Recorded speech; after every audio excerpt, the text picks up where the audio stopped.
अमरावती ग्रामीण पोलीस 2024 मध्ये विचारलेला हा एक अंकगणिताचा एक प्रश्न आहे. हा प्रश्न खूप सोपा आहे. प्रश्नामध्ये काय विचारलेलं आहे ते आपण सुरुवातीला बघूया. तर बघूया, एक रुमाल 23 रुपयांना विकल्यामुळे 3 रुपये नफा होतो. जर तो रुमाल 18 रुपयांना विकला तर शेकडा नफा अगर तोटा किती होईल? या प्रश्नामध्ये आपल्याला काय विचारले? नफा होतो की तोटा होतो हे आपल्याला विचारले. तर सुरुवात पहिल्यांदा आपल्याला बघावं लागेल की त्या रुमालाची खरेदी किंमत किती. आपण कुठल्याही वस्तूची खरेदी किंमत कशी काढतो? त्या वस्तूचा विक्री किमतीतून नफा वजा केल्यानंतर आपल्याला समजतं की त्या वस्तूची खरेदी किंमत काय आहे.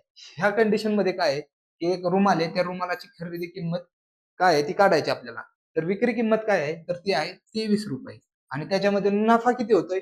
तर तो होतोय 3 रुपये नफा होतोय. म्हणजे त्या 23 रुपयांमधून जर 3 रुपये आपण वजा केले तर आपल्याला त्या रुमालाची खरेदी किंमत येते, जी की येते 20 रुपये. जर हा रुमाल आपण 18 रुपयाला विकला तर त्याच्यातून नफा होईल की तोटा होईल? तर निश्चितपणे आपल्याला त्याच्यामध्ये तोटा होईल, कारण 20 रुपये ही त्याची खरेदी किंमत आहे.